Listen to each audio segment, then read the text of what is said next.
Hi, welcome to Infusion Health, the podcast. I'm comedian Chris Patrick, a.k.a. self-proclaimed power man. And I'm here with my co-host and significant other, Rach. Hey, guys. Now, today we got an interesting story. We're talking about business. And one of the things about business is you create something, you know, it starts to sell. And then all of a sudden you make a deal, or you get somebody who you think is going to take you to the next level. And then you find out that they own everything and all that. And we're going to talk to, her name is Cheval. She designed shoes, but she did design wedding gowns, but she can't use her name because she's under contract obligation not to use her own name.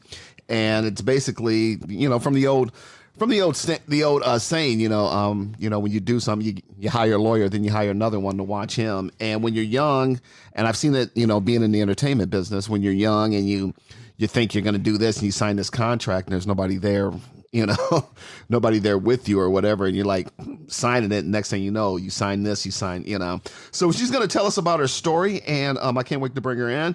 And Cheval, welcome to the show. Hi. Thank you so much for having me. Of course. Thank you Okay. so much We know you can't use your real name because of contractual obligations, but can you tell us that you design wedding dresses or wedding gowns or? Yes, I'm formally known as a wedding dress designer. Okay. You may have caught some of what I was doing before on a show called Say Yes to the Dress. Yes. Mm-hmm. And I've been involved in actually a 2-year litigation now, all kind of revolving around a contract that I signed when I was just 25 years old. So a good 10 years ago. And I'm still actually in that active litigation.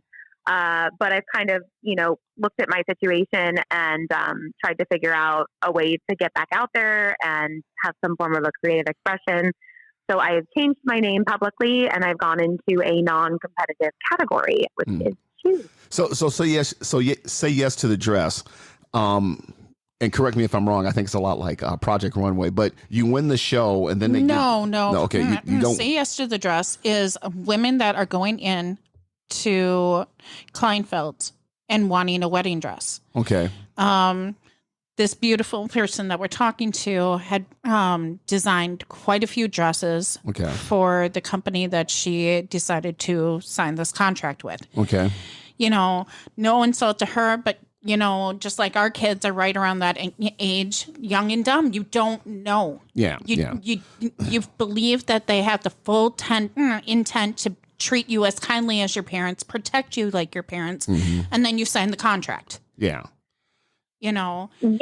In my situation, it was also too, I was afraid to, be combative. And I think I speak for a lot of young designers and just young creatives out there that want the opportunity and they see it as their dream job. And if they push back, or try to negotiate on their own behalf, somebody else will get the job, So in my situation too, it was just, something that I was hopeful for. And there was maybe a part of me that always felt like I could always provide great value. And at some point I would have a contract that reflected my, contributions in that sense. So, So hold on. When you signed the contract, sorry, Rach. So when you signed the contract, did you have a lawyer look at it first, or? No, I signed it at 25 without a lawyer. Okay. And my question is, how much of it was played into emotion, right? Like if you don't sign this contract, you might lose it, right?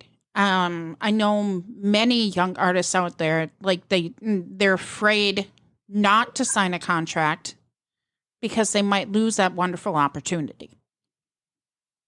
Right. Yes. And that definitely played a role for me in my experience. I was afraid to lose the opportunity and I was, always hopeful, but 10 years later, that definitely was not really the interpretation, nor did it reflect the experience I had for a 10-year period. Right. Mm-hmm. So yeah, but I think in my situation now, it is what it is. I'm involved in this massive lawsuit and I am just hopeful that I can be an example, for people out there that might be in my position, at that age.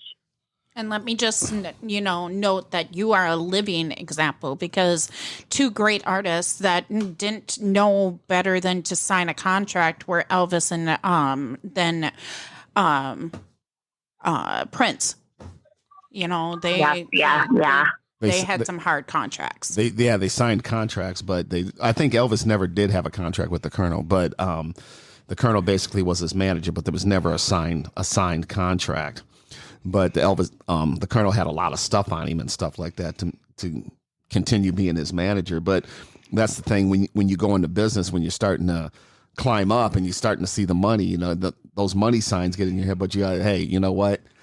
You got to take a dose of reality and go, hey, I need to get a lawyer to look at this, you know. And of course you're there and they're like, well, if you don't sign this, we're going to, you know, well, I need to take it, you know, and you got to be firm and just say, hey, I got to get somebody who's representing me. Yes. My perspective now is just, you always have to have somebody that is willing to come in on your behalf and have your interests in mind. And that's kind of something that I'm focusing on moving forward is how can I make sure that my story will inspire others in a way that they have their interests being protected and, you know, thinking on a bigger picture at this point, because it's not just obviously designers. It also happens in the music industry and with respect to non-competes and all these other things that a lot of industries try to implement. Yeah, 'cause I was watching this show, Making the Band with P. Diddy, and he wanted the group to sign these contracts and they get their advancement money. And the guys, this one girl wouldn't sign it. She's like, and they're like, sign it, sign it, sign it. And of course, his lawyer was explaining. I'm like, well, when you look at his lawyer, who's his lawyer representing? His lawyer's representing him. So you need somebody to represent you, and you need to look at the lawyer and have somebody who knows what they're doing. Because obviously, you know, you don't, I don't. So have a lawyer who knows what contracts look like and can look at it and say, all right, this is what he's doing. And it can explain it to you because he has your best interest at heart, especially if you're paying him. Yeah. Yeah. And also there's so much nuance that goes into that stuff that there's a lot of different contracts out there, you know, and it all kind of depends on the wherewithal of everything going into it. You know, there's a lot of context that people aren't privy to. So, you know, in those cases, it's hard to give the full picture. Yeah. You know, some of those new people that are going into new contracts and stuff like that. My daughter hasn't been blessed with a contract yet, but she's going into acting. And for her, you know, it's all about, oh my gosh, I freaking am making it, right? Now it's time for a sign of a contract. You know, even before that, it's, you know, hopefully to get these deals. Then you move into the contract and was there any of that where before you got to the contract with this company, were you making dresses with them and then got into the, like, how did that relationship start? Actually, I used to work at another house of brands. So I had a career, you know, established already. And I actually found this company and reached out to them originally. And so it was definitely a situation where I was looking for an opportunity. And I think it was probably either my second or third interview there where, you know, of course there's going to be a contract of some sort if I'm coming on as a head designer. Mm-hmm. So there wasn't any, you know, establishment or real relationship before that. But with respect to your daughter, you know, obviously, you know, with artists and talent in general, if you're going into the acting world or you're in influencing, you know, there's a lot of contracts that are involved, especially like influencing agreements where, you know, you're signing to endorse a product of some sort, you know. So again, it just kind of speaks to that. Like, you just want to make sure that you're giving yourself time to understand what it all can mean and how it could potentially be interpreted if it's not protecting your interests. Mm-hmm. Well, also too is, you know, you're a young artist, so you probably don't have, you know, a lot of money. So you go into it and this guy's like, well, sign this contract. Well, I need my lawyer to look at it. Now to take it to a lawyer may charge you $150 an hour, but it's worth paying that $150 an hour, because if you pay that, however much it is, you know, if you do pay that, as opposed to then you just sign the contract and you find out later that they're making money off you and all the money right. You get nothing, you know. So it's worth paying that little $150 for an hour. Just say, hey, because he has your best interest at heart, and he can look at it and say, okay, this is what you need to do. This is, you know. Yes. I definitely recommend a lawyer always now. But even in my next kind of mission and building out a foundation, that is something I want to hopefully focus in on is how to provide resources and pro bono attorneys for people that might not be able to afford a second set of eyes or a legal set of eyes on something that they're looking to venture into. Mm-hmm. Well, my thing is too, being an entrepreneur myself, is that one of the things you need to do when you start out is get your team together now. Even if you can't afford them, you can always talk to a lawyer and say, hey, I may be coming in these contracts. And the lawyer will say, well, hey, when you get one, I'll charge you this, but come in, have me look at it, and they'll tell you, don't sign nothing until I look at it. Right. Yes. Yeah. So, I've looked at some of your new art. It's on your Instagram, which is She is Cheval is one of my Instagrams. And then we also have All That Glitters on the gram, which my fiance and I actually started as our podcast Instagram. And obviously, during my lawsuit, I had to hand over what I always thought was my personal Instagram over to the corporation. And so I'm just grateful that social media does give you a platform to reach people, because my goal in sharing a lot of my lawsuit was to make sure people knew what was going on. Authenticity is such a big thing for me, especially in my design expression. And so I really had a hard time, grappling the thought of how can I reach people that I've been speaking to on a personal level for so long that don't know I'm no longer behind those messages, so that was something that was really tough. But yeah, I now have two great Instagrams to speak to people, and it's from my voice. And as scary as social media can be, I am very grateful for it. Yes. Yeah. And this is your own brand now, right? You have not signed a contract with anybody? So this particular brand, She is Cheval, is actually a team of women. Okay. One who I met through the Yale School of Management, and they were actually covering my case. So we developed a strong friendship, and she is the chief operating officer. And then another young lady I had the pleasure of working with in my former position. She was my sales director. And so we have a 10-year professional relationship as well as a friendship. And so she's working on kind of the customer experience side and sales side.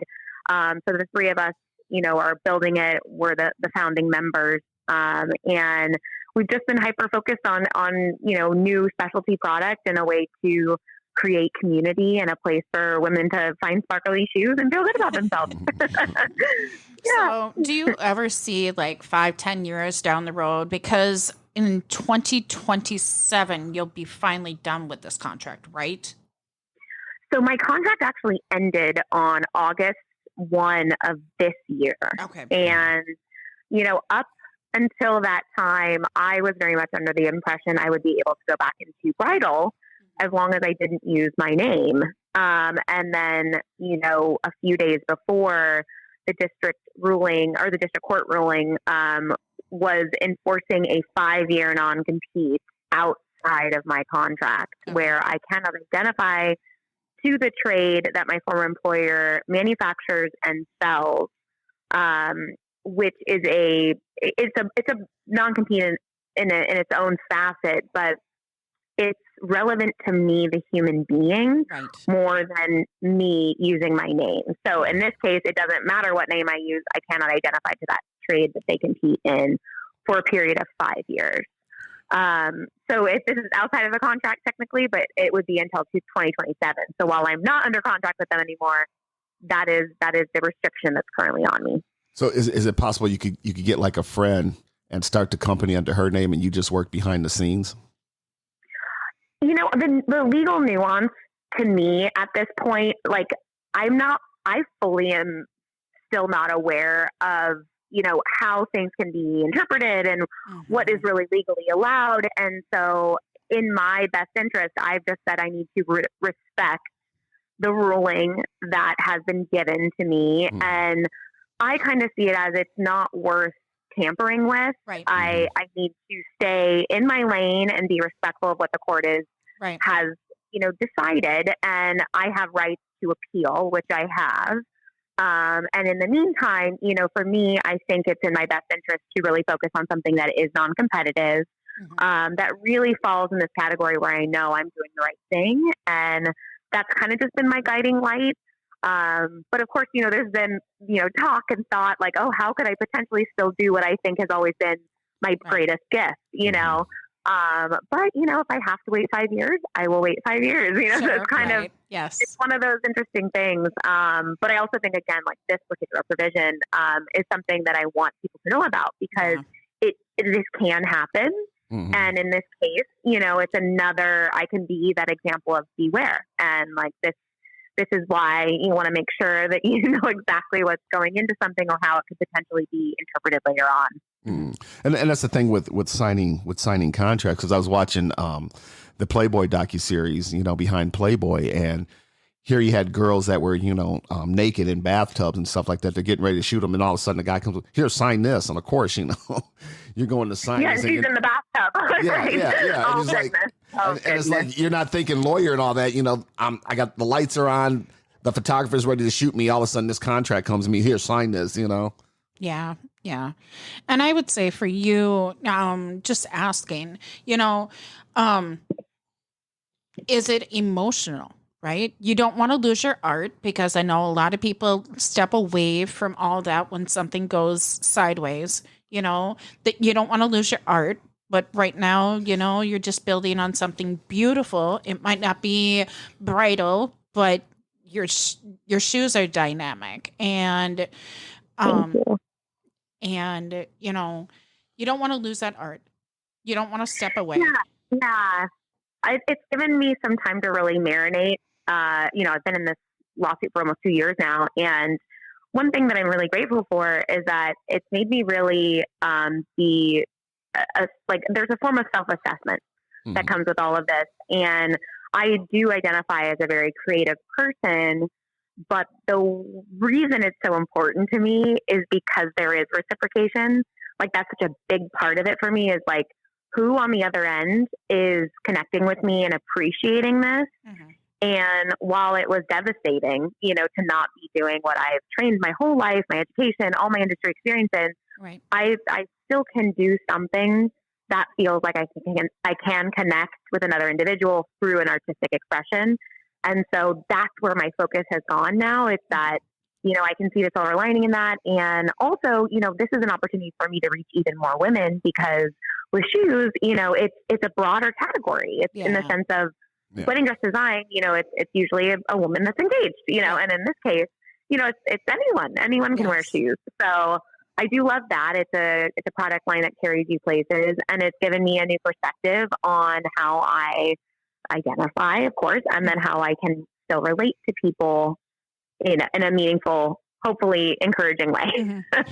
And what I see for you is, you're building off shoes right now, which is a safe zone for you, but also a building out experience for other people, even a building out experience for you because now you're not in bridal. You can, and maybe in the future, bring it to other dresses or other pieces of clothing that match with these shoes and start having this relationship with these other women that you never thought you would have.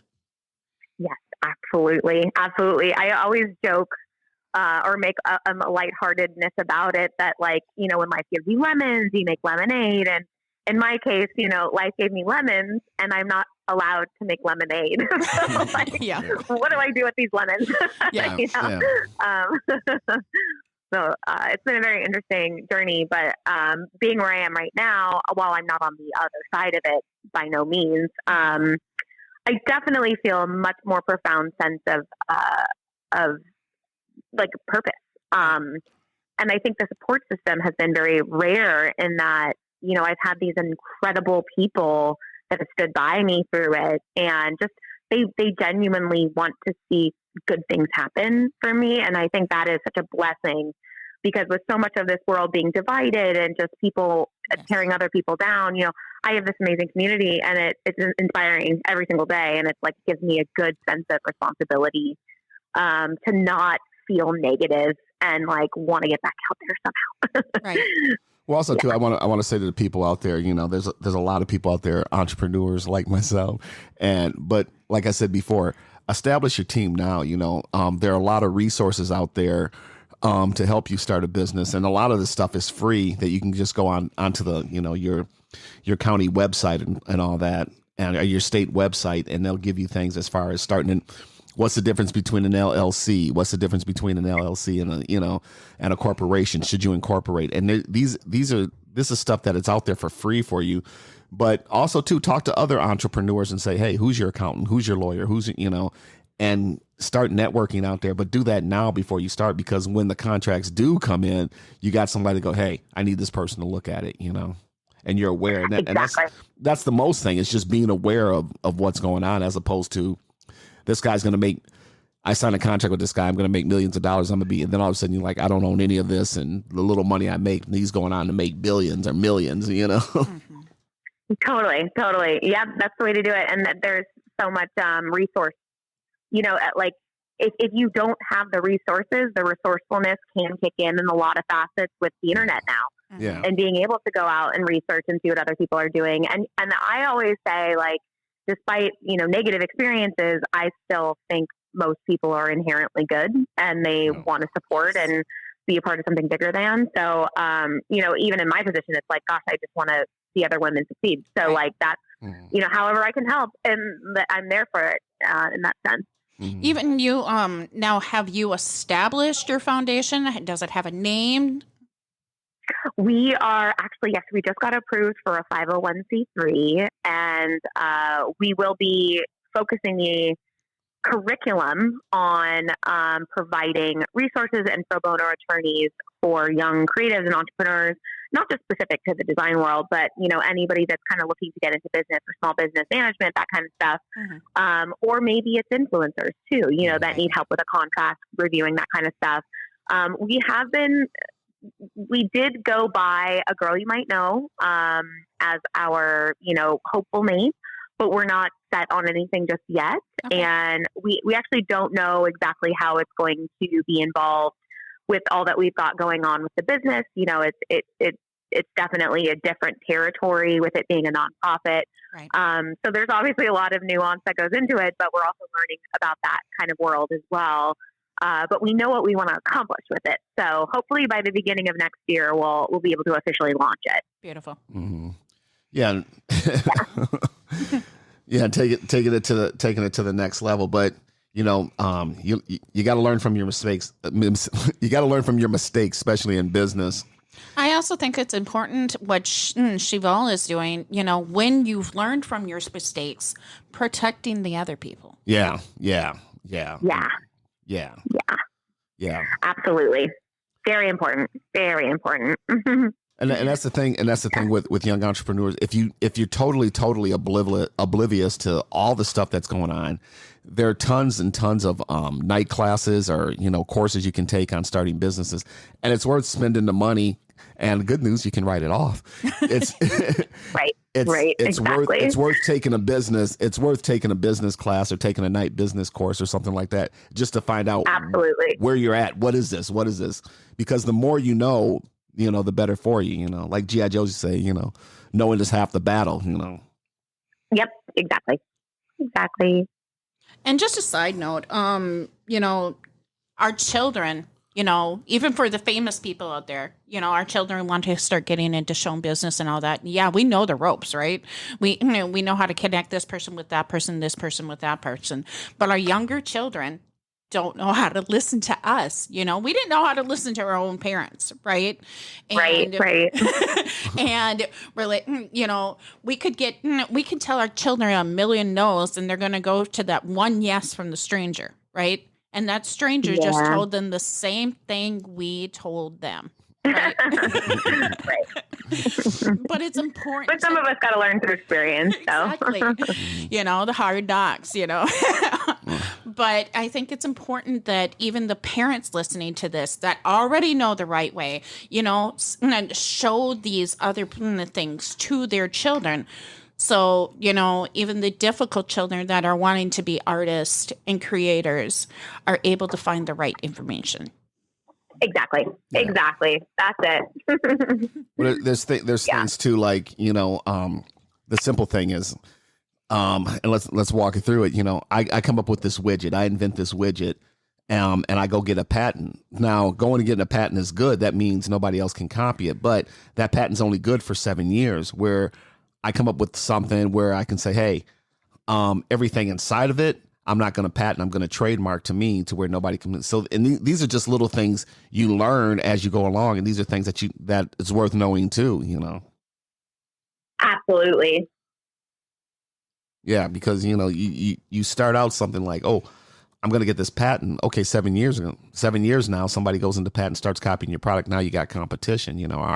Like I said, if you have a formula or something like that, it's also good. Well, I can trademark this formula. That way it's mine and nobody can use it. Because it's trademarked under me. And these are things that a class or people will teach you as you go along to know, hey, you're probably better off doing this or doing it this way.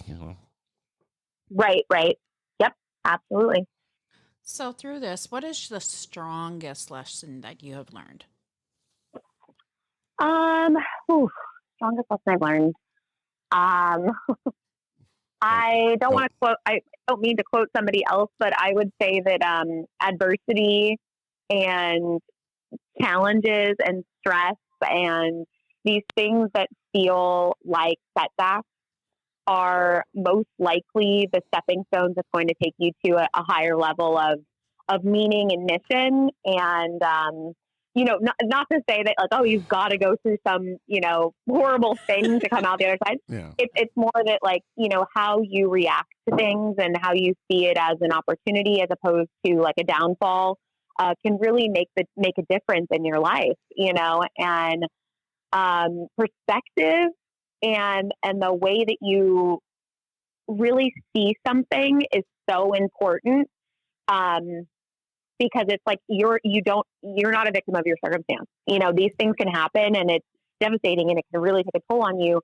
But ultimately, you still have your own inner power and your superpower to respond to these things is where the magic is at, I think. Mm-hmm. I just speak from my experience, of course, but that would be my message to others, and that like it can feel so debilitating at times. But, staying true to your North Star and finding a new way or just embracing a new chapter can be a beautiful blessing in itself. Mm-hmm. And I would just say, knowing the business and knowing the business world and learning about this stuff. Yeah, oh, absolutely. Because it's not just business oriented, of course, or it can also be like something in your life that you're battling or you're going through. And there's a lot of different ways to interpret it, but that's also why She is Cheval has become such an important message in itself is that, she is fierce, she is overcoming, she is a work in progress, no matter what she is, there's a self-awareness to it. And there is that next big step you have to take in manifesting your own destiny.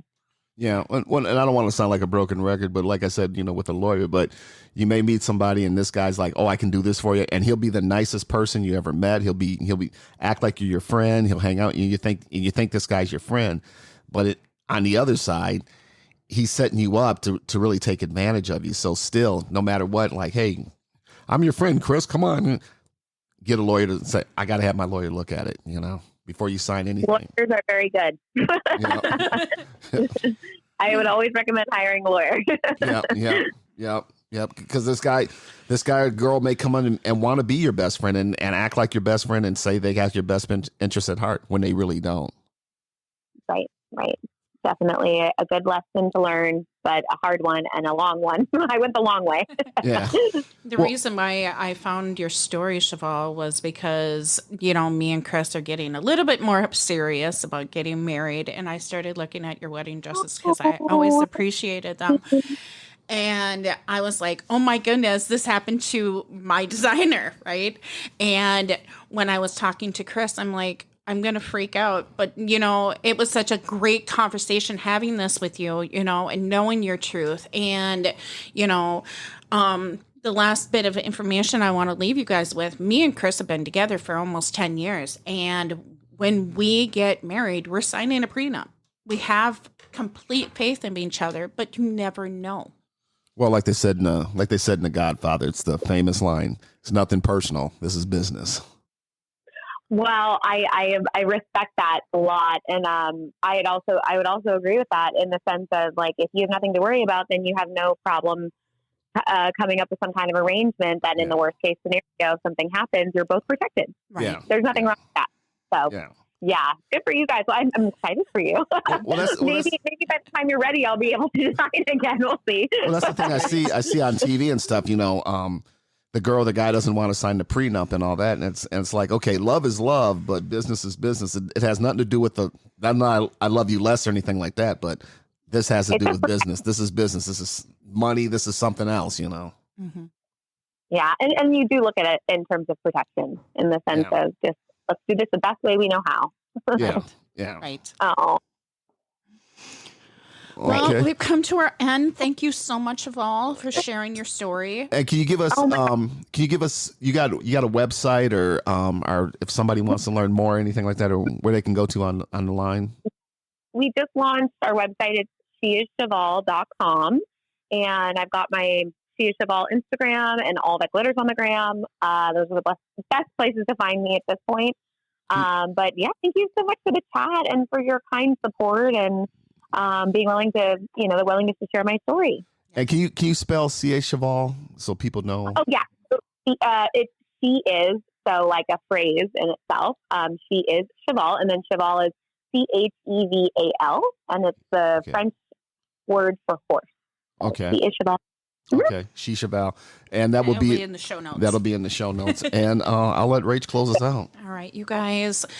History is born on lines of hate. On here, we are trying to build lines of love and make you guys your best creative self, even with lawyering it up. Talk to you guys later. Bye. Take it easy.